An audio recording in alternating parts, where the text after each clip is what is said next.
안녕하세요, 꽃님들. 지난 한 주도 잘 보내셨지요? 금난의 정원에서 왜 동영상이 안 올라오지? 하고 좀 기다리셨을 우리 꽃님들도 계실 거고. 사실은 토분 정리하고 제가 막 사진 찍고 파일 정리하고 한다고 시간이 조금 많이 걸렸어요. 아마 오늘 내일 중으로 거의 다 이제 마무리가 돼서 이제 토분도 공급을 할 수 있게 되지 싶습니다. 제가 어제 출근을 일찍 해서 사무실에서 열심히 분갈이를 했답니다. 대형분으로 지금 끄고 있고, 제가 사무실에서 키우고 있는 뽕나무랍니다. 되게 생소하죠. 솔직히 일반 가정에서 뽕나무를 키우기는 그렇게 쉬운 편은 아닐 거예요. 저 역시도 제가 뽕나무를 막 멋있게 키워봐야지 막 이런 생각으로 키웠던 게 아니라, 한 7년 전쯤에 시골에 계신 이제 아빠가 이제 마지막으로 소천하시고 이제 집 정리하면서 이제 마당에 풀도 뽑고 이제 언니 오빠들하고 같이 이제 집 정리를 좀 하면서 집을 치우고 있는데, 제가 어렸을 때 마당 한켠에서 막 오디를 많이 따먹었던 그 뽕나무가 있었거든요. 근데 그건 정말 고목이 돼서 캐서 버린 지 굉장히 오래된 걸로 기억하는데, 집 정리하면서 보니까 마당 한켠에 뽕나무가 여리여리하게 작은 아이들이 몇 개가 좀 올라와져 있더라고요. 그래갖고 그냥 고향 느낌, 추억 같은 그런 느낌이어서 제가 한 그루를 그때 공수를 해왔답니다. 제가 나중에 영상 말미에 뽕나무 가져와서 키웠던 과정들, 또 어렸을 때 삽목했던 과정들, 이런 거 같이 넣어서 띄워드릴 거거든요. 사실 뽕나무는 잎도 그렇고 줄기도 그렇고 또 익으면 까맣게 열리는 오디도 그렇고 다 하나도 버릴 게 없이 굉장히 좋은 유용한 식물에 속한다고 합니다. 제가 블로그에 리뷰해드린 거는 지식백과 두산백과 찾아갖고 거기에다가 필요한 뭐 어디 식물이고 쌍떡잎 식물이고 뭐 아열대성 기후에서 살고 세계 30여 종 정도가 지금 널리 퍼져 있고 뿌리와 줄기, 잎, 열매까지 모두 귀한 약재나 화장품 용도로도 사용이 된다고 하고 이렇게 좋은 정보들이 많이 들어있더라고요. 제가 뭐 이런 좋은 정보를 얻어야지 막 이거를 통해서 뭐 열매를 내가 따서 막 어디로 뭐 어디 잼을 만들어야지 어디 청을 만들어야지 이렇진 않았고요. 그냥 고향 생각에 부모님 생각에 조그마한 줄기로 올라왔던 뽕나무 한 그루 갖고 왔던 게 이렇게 컸답니다. 작년에 생장점은 잘 났습니다. 이렇게 보시게 되면 실내에서 찍는 거랑 역광이 좀 있어서 조금 어두워요. 꽃님들 이해해 주세요. 짠, 보시면 이렇게 줄기를 잘라놨죠. 이렇게 생장점 줄기를 자르게 되면 여기 주변에서 이렇게 격가지가 계속 올라오게 됩니다. 꽃님들 제가 여러 번 설명드렸죠. 외목대 키우는 과정에 대해서. 이 아이도 지금 밑에는 한 줄기로 쭉 올라왔지만 중간 정도에서 V자로 갈라졌어요. 제가 올해까지는 요 가지 형태를 그냥 두고 이쪽 왼쪽에 있는 요 가지 요거는 제가 잘라낼 생각입니다. 그래서 요거 한 줄기만 단촐하게 외목대로 키워서 내년에는 오디를 좀 많이 열리는 이런 영상을 좀 띄워드리고 싶어요. 그리고 요 아이디는 요 아이 역시도 삽목을 해서 키운 뽕나무이고요.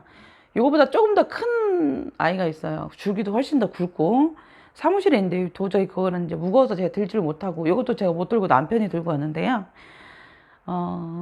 그 아이는 해마다 지금 3년차 지나고 나서는 제가 데려온 지 3년차 지나고 나서는 지금 오디가 열리고 있습니다. 제가 데리고 왔을 때도 수령이 이게 뽕나무가 다른 나무처럼 한꺼번에 막 쑥쑥 자라는 이런 나무는 아니에요. 그렇기 때문에 키가 굉장히 한꺼번에 순식간에 자라지가 않기 때문에 제가 아마 데리고 왔었던 그 수령도 아마 마당 한켠에서 몇 년간 살았었던 아마 아이일 거예요. 이제 그 사무실에 있는 모체 가지에서 떼내서 삽목해서 이렇게 키운 아이입니다. 근데 이렇게 굉장히 많이 컸죠. 이 아이도 지금 수령이 한 5년 이상, 6년 정도 된 것 같아요. 예. 한 3년 정도는 제가 이제 여기 이사 오기 전 집에서 베란다에서 월동하면서 지냈었고요. 실내에서 들인 적은 단 한 번도 없습니다. 꽃님들 뽕나무 키우는데 이거 산하고 들에서 키워야 되는 거 아니야 막 이러시는데요. 베란다에서도 월동이 충분히 가능하세요. 충분히 키울 수 있는 식물이시고요. 저 역시도 3년 정도를 베란다에서 키웠던 식물입니다. 자, 외목대 늘 설명을 드렸죠. 밑에 줄기가 하나 올라오고, 지금 여기 막 이렇게 보시면 페인 자국도 있고, 뭐 수없이 이렇게 가지 잘린 자국들이 있어요. 제가 외목대를 만드는 과정을 설명을 해드렸었죠. 키를 키워야 되기 때문에 밑에 있는 가지를 자르고 쭉 올라오면서 천천히. 이게 1년에 다 이루어진 게 아니라 정말 몇 년간 걸쳐서 천천히 아이 가지를 잘라가면서 수용을 다듬는 겁니다. 이렇게 올라오는 과정이에요. 지금 줄기도 V자로 뻗었지만 굉장히 건강하고 지금 외부에서 있기 때문에 튼튼하답니다. 그리고 뽕나무 이렇게 새 잎이 날 때는 이렇게 연두빛으로 올라오는데요. 잎도 야들야들하고 느낌은 약간 까실한 느낌이 있어요. 이렇게 소리 들리시죠? 까실까실한 이런 느낌이 있고 뒤에 잎맥은 이렇게 그물맥으로 이런 형태를 띠고 있답니다. 제가 작년에 줄기를 생장점을 잘라놨기 때문에 지금 아래쪽에 결가지가 굉장히 많이 나왔어요. 제가 내년에 이쪽 왼쪽에 있는 가지를 자르고 가지 치는 작업을 아마 할 겁니다. 왜냐면 조금 더 풍성한 수영을 보기 위해서 가지 칠 때는 이렇게 올해 이렇게 새로 나온 가지 있잖아요. 이 밑둥을 자르는 거는 이 수영을 만들기 위해서 이제 자르는 거고, 제가 이제 가지 칠 때는 순짓기를 할 겁니다. 순짓기라는 거는 이렇게 새로 나온 순 있죠. 올해 이렇게 올라온 순, 이 부분을 이렇게 똑 따주는 겁니다. 그럼 여기 밑에서 역시나 또 겹가지가 올라오기 때문에 다시 또 가지가 풍성해지는 효과를 얻을 수가 있습니다. 이렇게 여기도 새 잎이 이렇게 나고 있어요. 실내에서 이렇게 약간 좀 어두운데요. 꽃님들 양해해 주세요. 뽕나무는 키우게 되면 삽목을 하시면 되시는데요. 이렇게 작은 가지들 잘라서 봄에 삽목하면 굉장히 잘 됩니다. 여름에도 잘 되는 편이고요. 뽕나무 특징이 나무치고는 굉장히 물을 좋아합니다. 삽목하실 때는 이렇게 겹가지 하나 자르셔서 보시면 중간중간 줄기 마디 부분에 이렇게 잎눈이라고 해야 될지 이렇게 눈이 하나씩 있어요. 요 마디에 보면은 요 눈이 하나 위로 올라올 수 있게끔 밑에 부분을 자르셔서 흙에다 직접 꼽으시면 됩니다. 여기를 똑 자르셔서 꼽으시면 되세요. 역시나 마찬가지로 축축한 흙에다가 수분 관리를 계속 공급해주면서 흙이 마르지 않게 그렇게 해주시면 새싹이 금방 올라온답니다. 제가 이것도 삽목해서 새싹이 올라오는 과정도 마지막 영상에서 사진으로 띄워드릴 테니까 끝까지 잘 시청해 주시면 좋으실 거예요. 생뚱맞게 왜 집에서 뽕나무를 키워? 벌레가 많이 생기지 않아? 막 이거 누에꽃이 먹는 거잖아 막 이러시잖아요. 예전에 어르신들은 잘 아실 거예요. 우리 꽃님들도 아마 많이 아실 거예요. 어렸을 때 저도 기억이 나는데요. 이 뽕잎 따서 엄마가 이렇게 누에 키웠던 기억이 나요. 방 한쪽에다가 뽕잎을 막 넣으면 하얀색 누에 벌레들이 막 뽕잎을 먹었던 기억이 나요. 저는 어렸을 때 그게 너무 무섭고 막 징그러웠던 기억이 있어서 잘 보지는 않았는데요. 저희 언니 오빠들은 굉장히 잘 기억을 하고 계시더라고요. 우리 꽃님들도 아마 그 기억이 있으신 우리 꽃님들도 많이 계실 거예요. 예전에 우리 어머니들이 누에 집에서 뽕잎 따다가 많이 먹이셨답니다. 키우셨답니다. 그리고 어디가 열리면 어디 진짜 입안에 턱턱 터지게 입이 막 까맣게 물들 정도로 따먹었던 기억이 나요. 이렇게 40 중반 나이를 먹고 이렇게 세월이 가다 보니까 고향 생각도 많이 나고 향수에 젖기도 하고 부모님 생각도 많이 나고 그렇답니다. 아무튼 추억의 식물이에요. 우리 꽃님들도 추억의 식물 하나씩은 키우고 계신가요? 뽕나무 베란다에서 월동 가능하고 물주기 굉장히 좋아하고요. 베란다에서 키우실 때는 가능하면 다른 화초처럼 흙이 마르면 주시면 좋으시고요. 물을 굉장히 좋아하는 편이므로 한번 물 주실 때는 정말 듬뿍듬뿍 많이 주시면 좋습니다. 그리고 역시나 또 열매도 맺히게 되면 또 일석이조겠죠. 봄 되면 또 이렇게 여린 잎이 난다면 잎 따서 또 쌈 싸서 같이 먹어도 상당히 괜찮습니다. 건강에도 좋다고 그러고요. 특히나 당뇨가 있으신 분들 좋은 식물이라고 하니까 하나쯤 키워보시면 괜찮은 식물이세요. 언제 시골 나들이 가실 때 있으시면 뽕나무 보인다 그러면 이렇게 한 줄기 딱 잘라 오셔서 병에다 물꽂이로 딱 담아서 오세요. 그리고 집에 갖고 오셔서 축축한 흙에 꼽아 놓으셨다가 이 아이 잘 키워서 또 베란다에서 한번 키워보는 것도 또 한 재미 하실 거예요.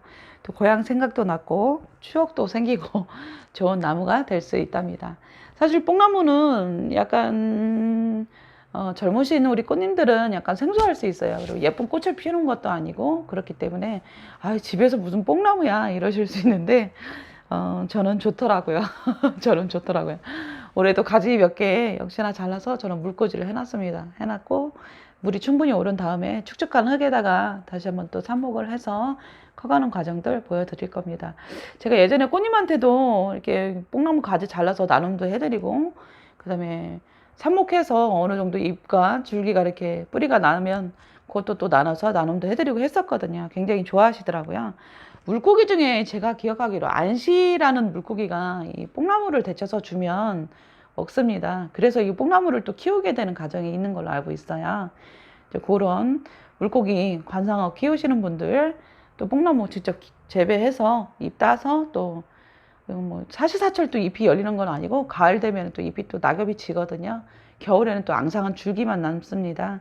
그러니까 여름에 많은 잎 수확하셔서 미리 데쳐서 냉동고에 보관하셨다가 또 안시한테 좋은 먹이로 잘 활용하시면 좋을 것 같아요.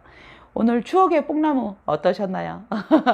집에 이렇게 들고 와서 찍는다는 게 사실은 제가 어제 사무실 밖에서 분갈이 하면서 사무실에서 찍고 싶었어요. 근데 제 사무실 위치가 그 차량 유동량이 굉장히 많은 곳이어서 정말 1분 1초도 차가 쉬지 않고 지나다닌답니다. 소음이 너무 많아서 도저히 밖에서 촬영을 못 하겠더라고요. 한쪽으로 카트기 싣고 가서 좀 조용한 데 가서 찍을까 하다가 에이 무슨 의미가 있겠냐 싶어서 그냥 집으로 또 들고 와서 이렇게 또 촬영을 하게 됐어요. 그러니까 꽃님들과 또 이렇게 또 생소하지만 또 나름 친근한 그런 뽕나무 식물에 대해서 한번 리뷰 한번 꼭 해드리고 싶어서 들고 나왔답니다. 올해 이렇게 새순 가지가 많이 올라왔어요. 내년에도 가지를 또 잘라주고 하게 되면 조금 더 풍성한 가지가 올라올 거고 제 생각엔 아마 올해 분갈이 해주고 오늘 관리 잘 해주고 올해 동안 관리 잘 해주고 나면 아마 내년에도 오디가 풍성하게 열리지 않을까. 내년에는 정말 오디 따는 아줌마가 되어보도록 하겠습니다. 꽃님들 오늘도 행복한 하루 되시고요. 영상이 마음에 드셨다면 구독, 좋아요, 알림 설정 3종 세트 부탁드릴게요. 오늘도 행복하게 잘 보내시고 꽃날 되세요. 감사합니다. 안녕.